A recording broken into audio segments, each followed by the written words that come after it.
মহাদেবের দ্বাদশ জ্যোতির্লিঙ্গের মধ্যে অন্যতম হল বৈদ্যনাথ ধাম, যেটি দেওঘরে অবস্থিত। দ্বাদশ জ্যোতির্লিঙ্গের মধ্যে একমাত্র এই জ্যোতির্লিঙ্গের পাশেই রয়েছে একটি শক্তিপীঠ, যেখানে মাতা সতীর হৃদয় পড়েছিল। সমস্ত কিছু মিলিয়ে দেওঘর একটি পবিত্র স্থান। এছাড়াও এই দেওঘরের আশেপাশে রয়েছে প্রচুর দর্শনীয় স্থান, যার মধ্যে অন্যতম হলো বাসুকীনাথ মন্দির, ত্রিকুট পাহাড়, তপবন, যেখানে রাবণ বসে মহাদেবের তপস্যা করেছিল। এছাড়াও রয়েছে তখনকার সময় 9 লাখ টাকা দিয়ে তৈরি একটি সুন্দর মন্দির। আজকের এই ভিডিওর মধ্য দিয়ে তোমাদের সামনে তুলে ধরব 2 রাত 3 দিন দেওঘর ভ্রমণের খুঁটিনাটি তথ্য। এছাড়া তোমাদের বলবো মন্দির কটার সময় খোলে, কটার সময় বন্ধ হয়, আর জেনারেল লাইনে দাঁড়ালে তোমরা কতক্ষণের মধ্যে পুজো দিতে পারবে।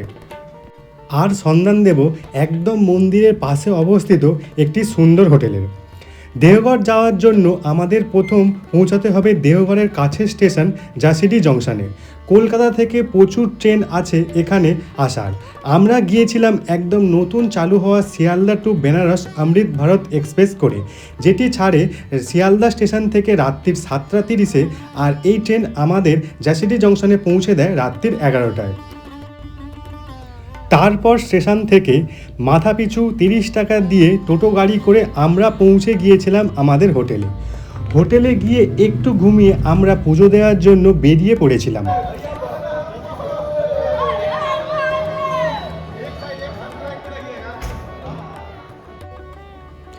ঘড়িতে সময় তখন রাত্রির 3:30। আমরা জেনারেল লাইনে দাঁড়িয়ে গিয়েছিলাম। এছাড়াও তোমরা যদি ভিআইপি লাইনে দাঁড়িয়ে পুজো দিতে চাও, তারও ব্যবস্থা আছে। তার জন্য মাথা পিছু 600 টাকা করে লাগবে। ঘড়িতে সময় ভোর 4টে। এরই মধ্যে কত মানুষ লাইনে দাঁড়িয়ে পড়েছে বাবার মাথায় জল ঢালতে।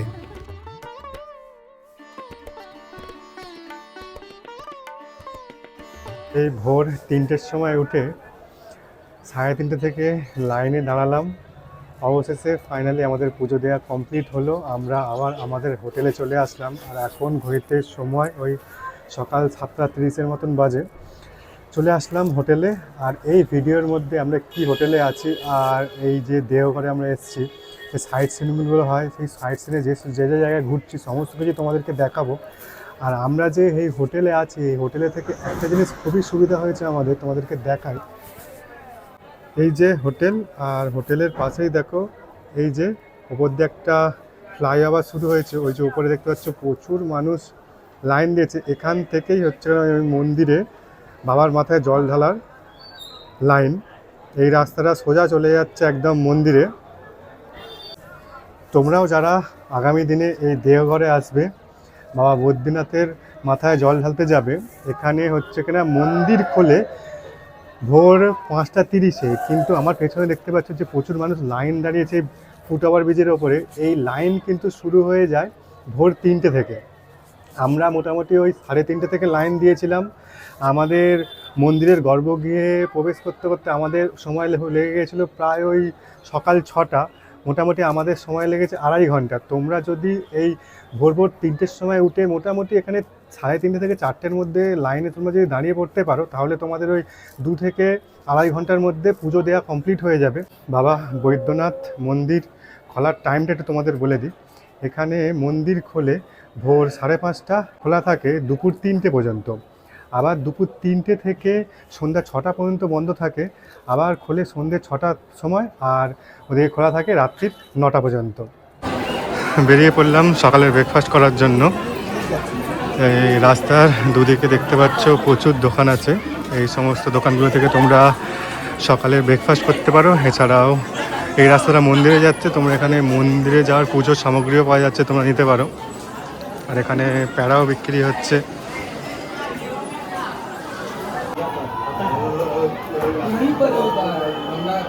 নিয়ে নিয়েছি সকালের ব্রেকফাস্টে গরম গরম পুরি, এদিকে আছে জিলিপি, আর এখানে আছে সবজি একদম গরম গরম ভেজে দিয়েছে। আর এখানে আছে আলুর সবজি। চলো খেয়ে টেস্ট করি কেমন হয়েছে। গরম গরম পুরি, দারুণ টেস্ট। ঘড়িতে সময় সকাল 8:22। পুজো দিয়ে এসে আমরা রুমে আসলাম, এসে রুম থেকে বেরিয়ে ব্রেকফাস্ট করে এখন একদম রেডি। আর এখন বেরোবো এই যে দেওঘরে যে সমস্ত সাইট সিনগুলো আছে, প্রায় ওই 6 থেকে 7টার মতন সাইট সিন হবে। সেই সাইট সিন করার জন্য বেরোবো। সকাল সকাল বেরিয়ে যেতে হবে, সেই সাইট সিনগুলো করতে অনেকটাই সময় লাগে। একদম রেডি। যে সমস্ত জায়গাগুলো ঘুরবো সমস্ত কিছু তোমাদেরকে দেখাবো। আর সবার শেষে এই যে জায়গাগুলো আমরা ঘুরছি, সেই ঘোরার জন্য কত টাকা নিচ্ছে আমাদের কাছ থেকে সেটাও তোমাদেরকে জানাবো। তাহলে চলো ঝটপট বেরিয়ে যাওয়া যাক।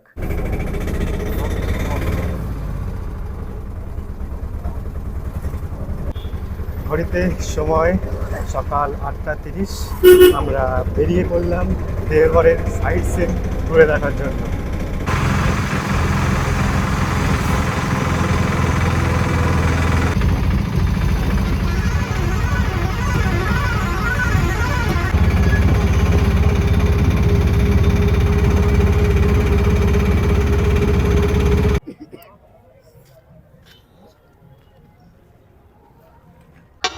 ঘড়িতে সময় 10টা 30। সেই সকাল 8টা 30-এ দেওঘর থেকে বেরিয়ে প্রায় 2 ঘন্টা অটোতে করে চড়ে আমরা এসে পৌঁছালাম বাসুকীনাথ মন্দির।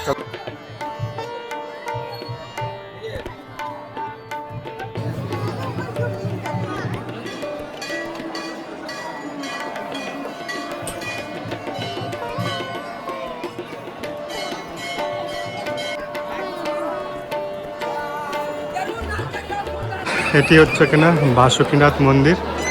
ভেতরে ঢুকেছিলাম, এখানেও শিবলিঙ্গ আছে, ওখানে জল ঢাললাম। এখানে সমস্ত পূজার সামগ্রী পাওয়া যাচ্ছে। দেখছো প্রচুর মানুষ এসেছে এখানে। তোমরা যারা এই দেওঘরে আসছো অবশ্যই তোমাদের সাইড সিনে এই জায়গাটিকে রাখো, খুবই সুন্দর জায়গা। তবে দেওঘর থেকে এই জায়গাটার ডিস্টেন্স একটু বেশি। আমরা অটোতে করে আসলাম, অটোতে করে আসতে আমাদের এখানে সময় লাগলো প্রায় ওই 2 ঘন্টার মতন। চলো এখানে অনেকটাই সময় কাটালাম, আবার বেরিয়ে যাওয়া যাক পরবর্তী সাইট সিনে। মন্দিরের বাইরে তোমরা এরকম অনেক দোকান দেখতে পেয়ে যাবে, এখান থেকে টুকটাক খাওয়া দাওয়া করে নিতে পারো। আমরা এখানে নিয়ে নিয়েছি 1 প্লেট দই চিড়ে, আর আমি নিয়ে নিয়েছি এখানে 1 প্লেট মুড়ি চাট। এখানে দিয়েছে মুড়ি আছে, এখানে একটা ভাজা আছে, এখানে পাঁপড় আছে, এখানে ছোলা সেদ্ধ আছে। তাহলে চলো তাড়াতাড়ি এটা খেয়ে নেওয়া যাক, খেয়ে নিয়ে পরবর্তী সাইট সিনে যাওয়া যাক। বাসুকীনাথ মন্দির দেখা কমপ্লিট। এখান থেকে এবার বেরিয়ে যাচ্ছি। এবার পরবর্তী দর্শনীয় স্থান ত্রিকুট পাহাড়। এই বাসুকীনাথ মন্দির থেকে ত্রিকুট পাহাড় যেতে আমাদের সময় লাগবে 1 ঘন্টা। চলো ওখানে যাই, ওখানে গিয়ে তোমাদেরকে ত্রিকুট পাহাড় ঘুরিয়ে দেখাবো।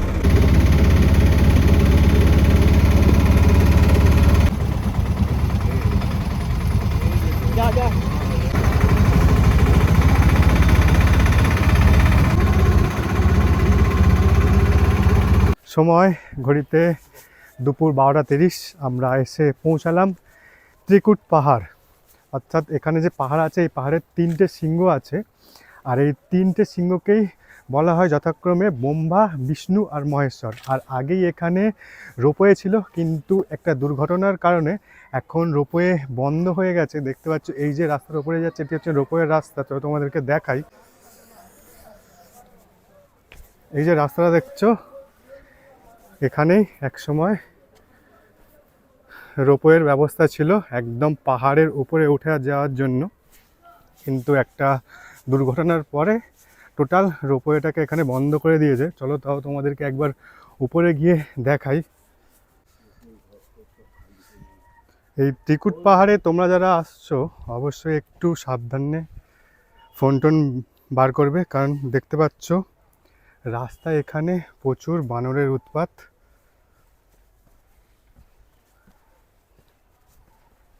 এই হচ্ছে কিনা রোপওয়ে টিকিট কাউন্টার, কিন্তু লেখা আছে রোপওয়ে এখন বন্ধ আছে।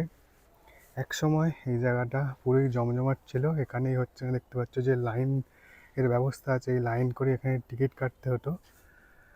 আর এদিকেই আছে রোপওয়ে, এই রোপওয়ে হয়ে একদম ত্রিকুট পাহাড়ের ওপরে ওঠা যাওয়া যেত। এই যে দেখতে পাচ্ছ রোপওয়ে, এক সময় খুবই জমজমাট ছিল এই রোপওয়েটা, কিন্তু এখন পুরোটাই বন্ধ। তোমাদের তাও একবার দেখানোর জন্য দিকটা আসলাম। একদম সেই ওপরের দিকে উঠে যাচ্ছে পাহাড়ের উঁচুতে।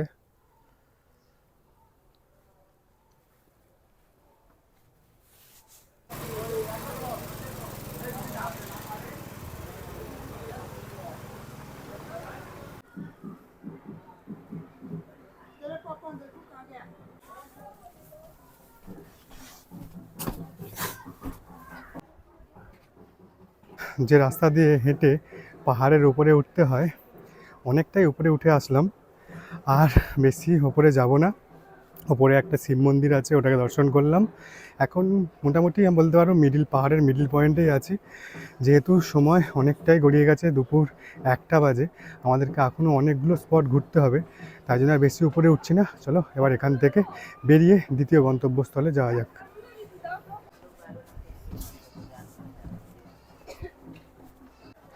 এই সেই শিব মন্দির, যেটিকে দর্শন করে একটু উপরের দিকে গিয়েছিলাম। আর অনেকেই আসছে এই পাহাড়ে এই শিব মন্দির পর্যন্ত উঠছে, উঠে আবার নিচের দিকে নেমে যাচ্ছে।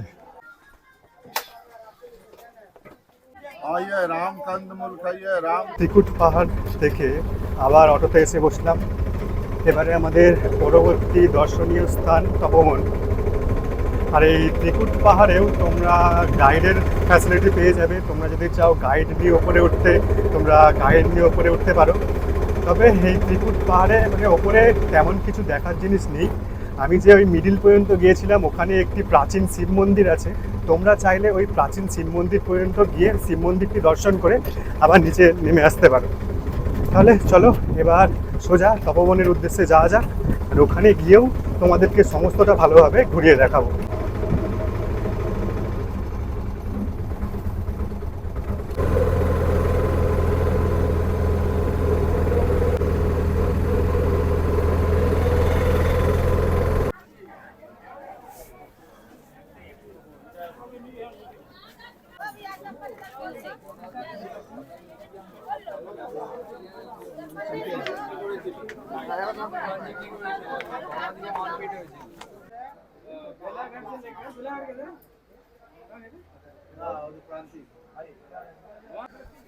চলে আসলাম আমাদের পরবর্তী দর্শনীয় স্থান তপবন, অর্থাৎ যেখানে রাবণ বসে শিব ঠাকুরের তপস্যা করেছিল।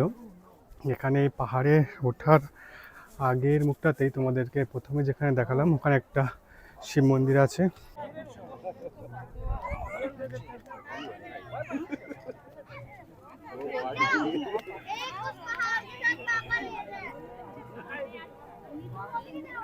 চলে আসলাম তপবন পাহাড়ের একদম ওপরে।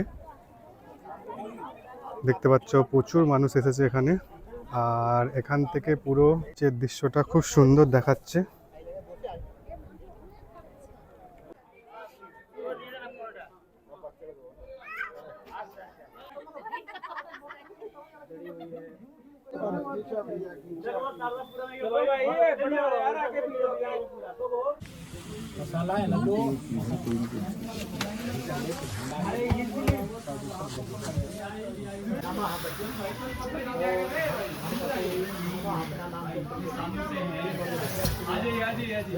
এখন যে সরু একটা পাহাড়ের মধ্যে থেকে বেরোলাম, ওখানেই হচ্ছে কিনা হনুমানজি প্রকট হয়ে রাবণের তপস্যা ভঙ্গ করেছিল। দেখতে পাচ্ছ এখানটার রাস্তাটা কতটা সরু, এই যে ভেতর দিয়ে ওখান দিয়েই সবাই নিচে নেমে আসছে। আর এইখান থেকে আমরা নিচের দিকে আরও নিচে নেমে যাব, একদম পাহাড়ের নিচে। এটি হচ্ছে কিনা তপবন।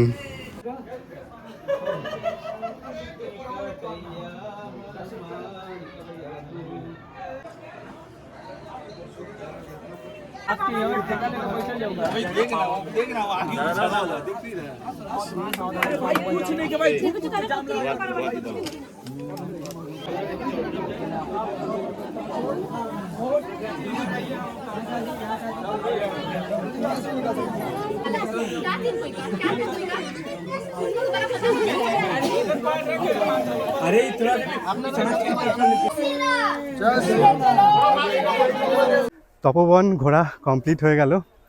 তোমরা দেখলে রীতিমতো একটা চ্যালেঞ্জিং ব্যাপার হলো, এখানে যে সমস্ত পাহাড়গুলো আছে একদম সরু সরু, সেইখান দিয়ে আমাদের গলে গলে বেরোতে হচ্ছে। যারা মোটা মানুষ আছে, একটু মানে হেলদি মানুষ, তারা কিন্তু ওই পাহাড়ের ভেতর দিয়ে একদম গলতে পারবে না, খুবই অসুবিধা হবে।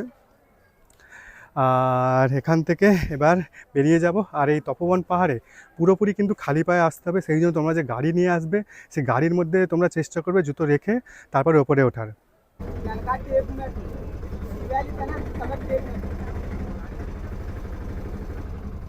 তপবন পাহাড় দেখে আমরা নেমে গেলাম। আর এখন চলে আসলাম আবার অটোতে। এবার আমরা যাব নলক্ষা মন্দিরে।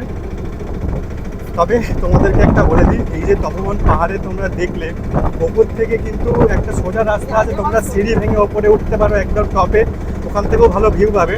কিন্তু আমরা যে রাস্তাটা হয়ে আসলাম, অর্থাৎ যেখানে মানে রাবণ তপস্যা করছিল আর হনুমানজি যে পাহাড় ঘুরে যেখান দিয়ে উঠে রাবণের তপস্যা ভঙ্গ করেছিল, সেই যে রাস্তাটা, ওই রাস্তাটা কিন্তু খুবই টাফেস্ট। তো মানে একদম সরু সরু পাহাড়, যারা একটু হেলদি আছে তাদের কিন্তু নামতে খুবই অসুবিধা হবে, তারা ওই রাস্তা দিয়ে নামে না। মোটামুটি যারা একটু পাতলা মানুষ আছে ওই রাস্তা দিয়ে খুবই সহজে নেমে যাবে।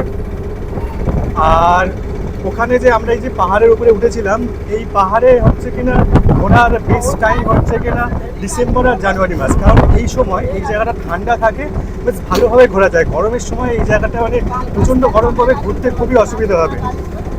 আর আমরা এই যে অটোতে করে ঘুরছি, এক একটা জায়গায় যে অটো মানে স্ট্যান্ড আছে, ওখানে অটো দাঁড় করিয়ে আমরা ওপরে যাচ্ছি, কিন্তু এই অটো সেখান থেকে বেরোনোর জন্য কিছু কোনো জায়গায় 10 টাকা, আবার কোনো জায়গায় 20 টাকা নিচ্ছে, সেটা আমাদেরকেই দিতে হবে। তাহলে চলো এবার পরবর্তী নরক্ষা মন্দিরের দিকে যাওয়া যাক।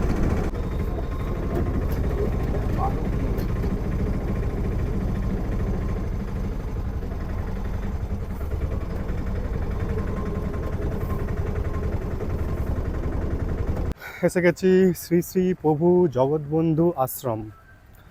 সামনেই দেখতে পাচ্ছ, এক পাশে কৃষ্ণ ঠাকুর দাঁড়িয়ে আছে, এক পাশে আমাদের মহাদেব দাঁড়িয়ে আছে। চলো আশ্রমের ভেতরে প্রবেশ করা যাক। ভেতরটা খুবই শান্ত পরিবেশ।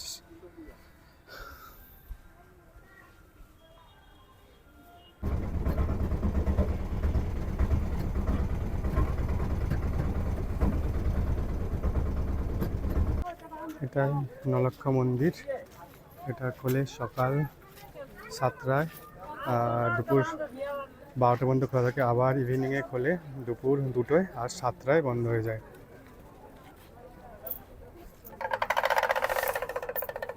খুব সুন্দর একটা মন্দির। এই মন্দিরটি বেলুন মঠের মন্দিরের আদলে তৈরি করা হয়েছে। আর এই মন্দিরটি হচ্ছে এখানে 146 ফুট উঁচু, দেখতে পাচ্ছ তোমরা।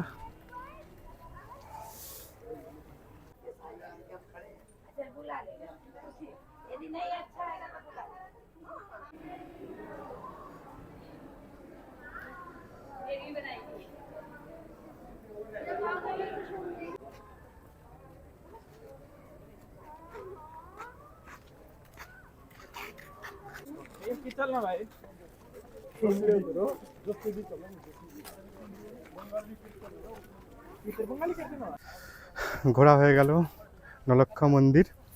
আর তখনকার সময়ে 9 লাখ টাকা দিয়ে এই মন্দিরটি তৈরি করা হয়েছিল বলে এই মন্দিরটির নাম নলক্ষা মন্দির।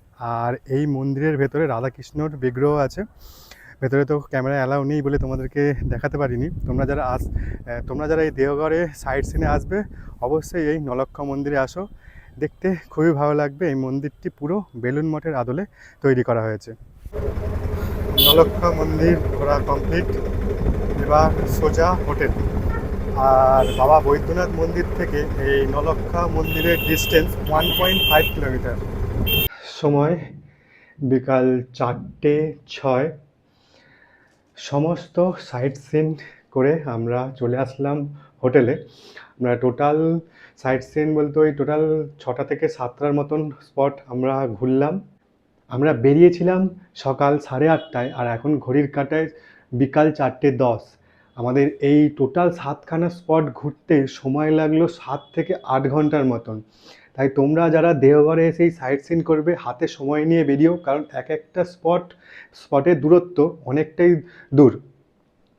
তাহলে চলে আসলাম এখন রুমে। সারাদিন তো ঘুরলাম, এবার একটু রেস্ট নেবো। আর এই যে সাইট সিন করলাম অটোতে, তোমাদেরকে একটু খরচটা বলে দিই। এই যে টোটাল 7টা পয়েন্ট আমরা ঘুরলাম, আমাদের অটোতে খরচ পড়লো টোটাল 1,500 টাকা। মানে একটা অটোতে তোমরা চাইলে 3জন 4জন যেতে পারো, ওই টোটাল 1,500 টাকাই পড়বে। তবে এখানে একটু 1800-1900 টাকা বলছিল, একটু তোমরা বার্গেনিং করে নিও। 1,500 থেকে 1400 এরকম মধ্যে তোমরা সাইট সিনের জন্য অটো পেয়ে যাবে। চলো তাহলে এখন একটু রেস্ট নিই।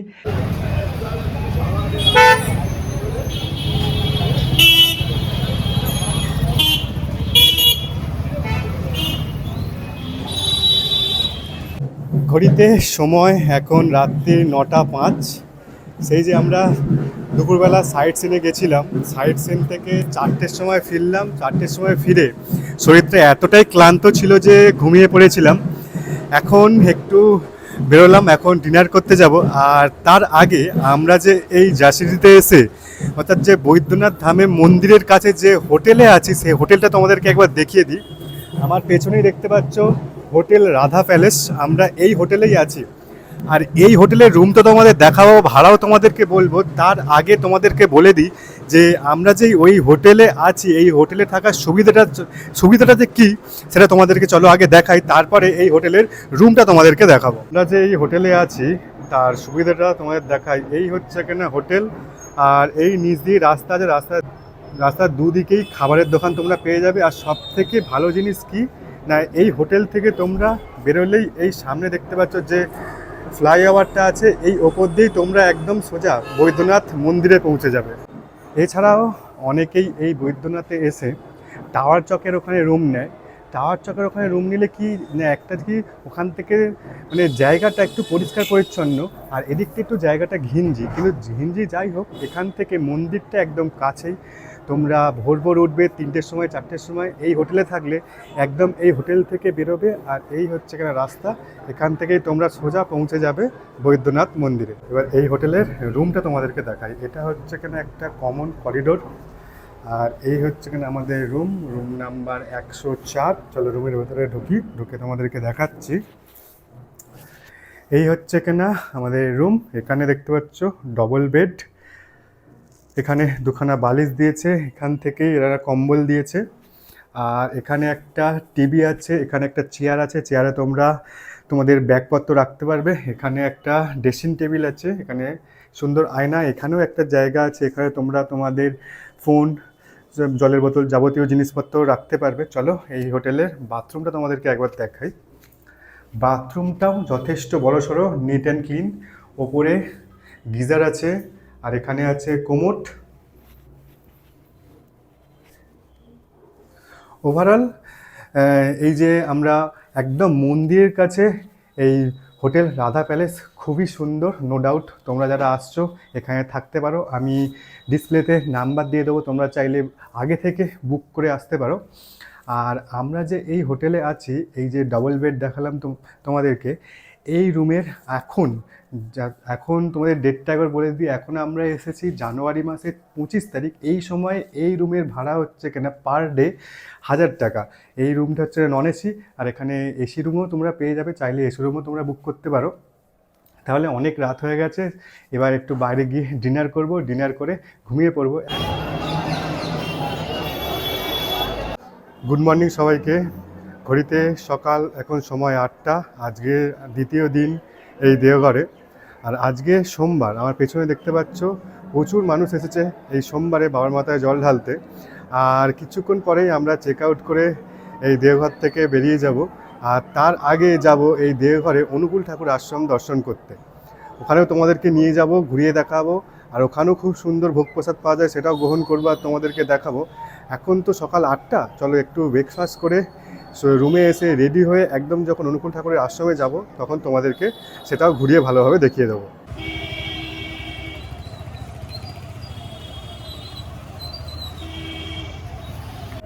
ঘড়িতে সময় 10টা।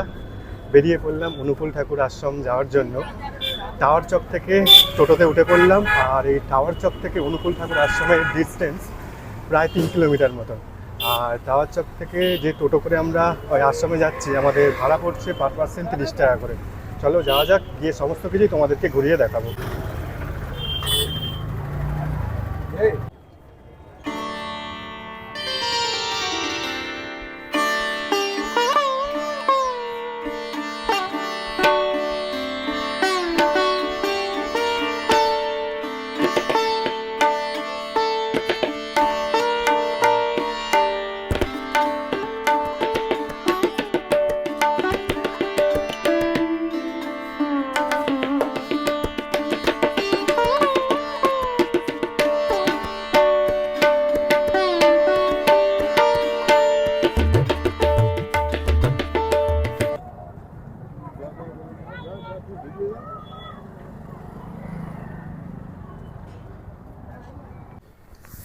চলে এসেছি অনুকূল ঠাকুরের আশ্রমে। আর অনুকূল ঠাকুরের আশ্রমে ঢুকেছিলাম, জায়গাটা খুবই বিরাট। তোমরা যারা আসবে অনুকূল ঠাকুরের আশ্রমে ঢোকো, একদম প্রাকৃতিক পরিবেশের মধ্যে, খুবই ভালো লাগবে। আর এখন চলে এসেছি অনুকূল ঠাকুরের আশ্রমের পাশেই, তোমরা দেখতে পাচ্ছ একটা বিরাট বড় বিল্ডিং। এটা হচ্ছে কিনা আনন্দবাজার। এখানে 3 বেলা একদম বিনামূল্যে প্রসাদ দেওয়া হয়। সকালবেলা দেওয়া হয় 8টা থেকে 10টা পর্যন্ত, আর দুপুরবেলা দেওয়া হয় 11টা থেকে দুপুর 2টো পর্যন্ত, আর রাত্রে দেওয়া হয় রাত্রির 8টা থেকে 9টা পর্যন্ত। তাহলে এখন সময় ঘড়িতে 11টা বাজে, আমরা দুপুরের প্রসাদ গ্রহণ করব। চলো তাহলে আনন্দবাজারের ভেতরে প্রবেশ করা যাক। এই যে দূরে গেটটা দেখা যাচ্ছে আমার সামনে, এই যে গেট, এই ভেতরে যে এলাকাটা দেখতে পাচ্ছ টোটালটাই হচ্ছে না অনুকূল ঠাকুরের আশ্রম ভেতরটাতে। আর এর পাশে এই যে গেট আছে, যেখান থেকে এই যে দূরে মানুষ ঢুকছে, এই গেট দিয়ে ঢুকেই এই পাশে দেখতে পাচ্ছ যে বিরাট বড় একটা বিল্ডিং, এটি হচ্ছে কিনা আনন্দবাজার। এখানেই এই অনুকূল ঠাকুরের আশ্রমের যে 3 বেলার বিনামূল্যে প্রসাদ দেওয়া হয়। এই যে বড় বড় বিল্ডিং, এই বিল্ডিংয়ের ভেতরেই প্রসাদ দেওয়া হয়। চলো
ঘড়িতে সময় 3:46। দুপুরবেলা অনুকূল ঠাকুরের আশ্রম থেকে ঘুরে এসে, ওখান থেকে প্রসাদ খেয়ে এসে একটু হোটেলে এসে ঘুমিয়ে পড়েছিলাম। এখন এবারে হোটেল থেকে আমরা চেক আউট করে সোজা চলে যাব জ্যাসিডি স্টেশন। ওখান থেকে সন্ধ্যার সময় ট্রেন আছে, শিয়ালদায় চলে যাব একদম ট্রেনে করে। তাহলে ভিডিও এখানেই শেষ করছি। এই জ্যাসিডেসের বৈদ্যনাথ ধাম দর্শন, এখানকার যে সমস্ত সাইট সিনগুলো হয়, সমস্ত কিছু তোমাদেরকে ভালোভাবেই ঘুরে দেখালাম আর নিজেও দেখলাম। তোমাদের ভিডিও কেমন লাগলো আমাকে কমেন্টে জানিও। ভিডিও যদি ভালো লেগে থাকে অবশ্যই লাইক করে দিও, আর তোমরা যারা চ্যানেলে নতুন অবশ্যই চ্যানেলটিকে সাবস্ক্রাইব করে নিও। তাহলে চলো ভিডিও এখানে শেষ করলাম। ততদিন সবাই ভালো থেকো, সুস্থ থেকো, সাবধানে থেকো। আবারও দেখা হবে কোনো একদিন নতুন জায়গা নতুন ভিডিওর সাথে। চলো টাটা।